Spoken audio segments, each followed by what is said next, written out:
আসসালামু আলাইকুম প্রিয় দর্শক, রুই মাছের রেসিপি একবার এভাবে বানিয়ে দেখতে পারেন। এর স্বাদ কিন্তু দারুণ হয় আর বানানো খুবই সিম্পল, আর উপকরণগুলো সবই কিন্তু ঘরোয়া, তাই আশা করছি আপনাদের কোনো অসুবিধা হবে না। আমি আজকে আপনাদেরকে বাংলাদেশি হোটেল স্টাইল রুই মাছ ভুনা করে দেখাবো। আশা করছি আপনাদের কাছে ভালো লাগবে, আর সেই সাথে থাকছে টিপস অ্যান্ড ট্রিক্স।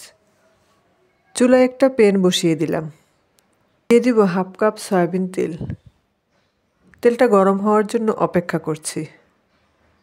রুই মাছ খুব ভালোভাবে পরিষ্কার করে এখানে কিছুটা লেবুর রস, স্বাদমতো লবণ, মরিচের গুঁড়া ও হলুদের গুঁড়া দিয়ে 10 মিনিট আগে ম্যারিনেট করে রেখেছিলাম। মাছগুলোকে গরম তেলের মধ্যে দিয়ে দিচ্ছি। একটা পিঠ হয়ে আসলে উল্টে দিতে হবে।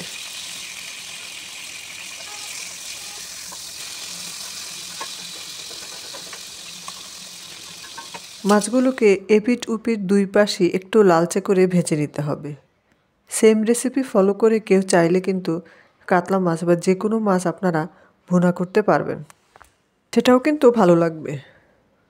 শুধু যে রুই মাছ দিয়ে এভাবে ভুনা করতে হবে এমন কোনো কথা নেই।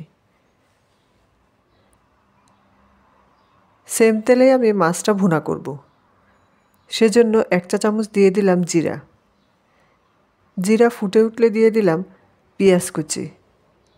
আমি এখানে পেঁয়াজ নিয়েছি 1 কাপ। যখন পেঁয়াজের কালারটা চেঞ্জ হয়ে এরকম লাইট গোল্ডেন কালার হয়ে আসবে, সাথে সাথে সেই মুহূর্তে অ্যাড করতে হবে পেঁয়াজ বাটা।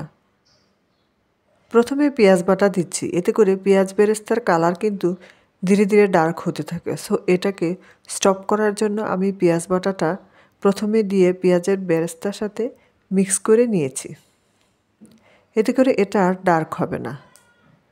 তা না হলে যখন পেঁয়াজের কালারটা বেশি ডার্ক হবে, তখন কিন্তু ভুনা মাছের কালারটাও ডার্ক হয়ে যাবে। এখানে আমি পেঁয়াজ বাটা হাফ কাপের থেকে একটু বেশি দিয়েছি। পেঁয়াজ বাটা পেঁয়াজ বেরেস্তার সাথে যখন ভাজবেন, তখন দেখবেন খুব সুন্দর একটা স্মেল পাবেন। পেঁয়াজের কাঁচা গন্ধ দ্রুত চলে যাবে। এখন দিয়ে দিচ্ছি আদা, রসুন ও মৌরি বাটা। আমি এই 3টা উপকরণ একসাথে ব্লেন্ড করে নিয়েছিলাম। আপনারা যদি আলাদা আলাদা দেন তাহলে আদা রসুন দিতে পারেন 2 টেবিল চামচ আর 1 টেবিল চামচ মৌরি বাটা। মৌরি বাটাটা এখানে অবশ্যই দিবেন, এতে করে আপনার মাছের স্বাদ কিন্তু বৃদ্ধি পাবে।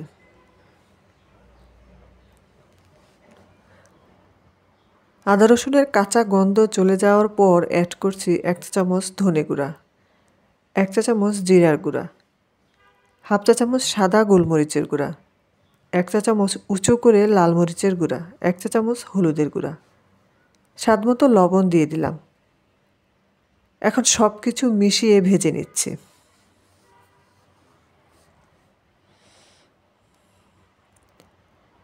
সামান্য পানি দিয়ে মশলাটাকে কষিয়ে নিচ্ছি।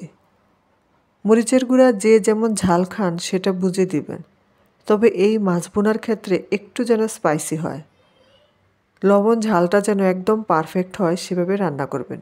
একটু স্পাইসি হলে কিন্তু মাছ খেতে ভালো লাগে। যখন মশলা থেকে তেল ছেড়ে দিবে, তখন মাছ দিয়ে হালকা হাতে উল্টিয়ে পাল্টিয়ে মশলার সাথে মিক্স করতে হবে, তা না হলে কিন্তু মাছগুলো ভেঙে যাবে। খুব সাবধানে এই কাজটা করতে হবে, অথবা হাতল ধরে ঘুরিয়ে ঘুরিয়েও মিক্স করতে পারেন, সেটা করলেই বেশি ভালো হয়।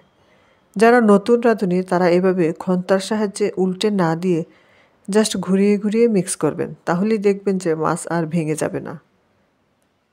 যখন নিচ থেকে মশলা খুব সুন্দরভাবে একটু ভুনা ভুনা হবে, সেই পর্যায়ে অ্যাড করতে হবে পানি। এই পর্যায়ে গ্রেভির জন্য দিয়ে দিলাম পানি। পানিটা এমনভাবে দিতে হবে যেন মাছ কিছুটা ডুবে থাকে, কিছুটা ভেসে থাকে, ঠিক যেরকম দেখতে পাচ্ছেন। এই পর্যায়ে আপনারা চাইলে ফুটন্ত গরম পানিও ব্যবহার করতে পারেন। আমি নর্মাল পানিই দিয়েছি। খুব ভালোভাবে বলক আসার পর বেশ কিছু সময় আমি এটাকে রান্না করেছি। এরপর অ্যাড করছি কাঁচামরিচ, দিচ্ছি গরম মশলার গুঁড়া হাফ চা চামচ, সেই সাথে দিচ্ছি ভাজা জিরার গুঁড়া হাফ চা চামচ। এখন খন্তার সাহায্যে এই মশলার গ্রেভির সাথে মিক্স করে নিচ্ছি।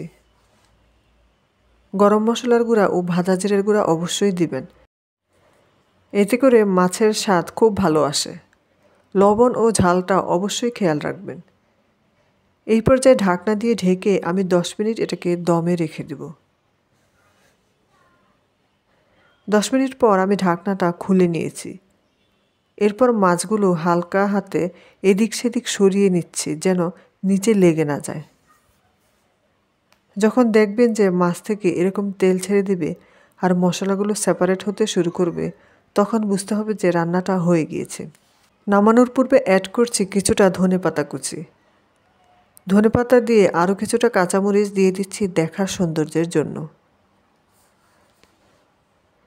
এতে করে দেখতে অনেকটা আকর্ষণীয় লাগবে আর খাওয়ার আগ্রহও বেড়ে যাবে। দেখতেই পাচ্ছেন কতটা লোভনীয় লাগছে। এটা দেখতে যেমন সুন্দর, খেতেও অনেক বেশি মজা। এটা গরম ভাতের সাথে খেতে অনেক ভালো লাগে। আশা করছি আজকের রেসিপি আপনাদের কাছে সহজ মনে হয়েছে। ঘরে থাকা উপকরণ দিয়ে আপনারা চাইলে এভাবে ট্রাই করতে পারেন। আমার বিশ্বাস আপনাদের কাছেও খুবই ভালো লাগবে। যদি রেসিপি ভালো লাগে লাইক, কমেন্ট, শেয়ার করবেন। চ্যানেলটা সাবস্ক্রাইব করে নিয়মিত চ্যানেলের সাথেই থাকবেন। ধন্যবাদ সবাইকে।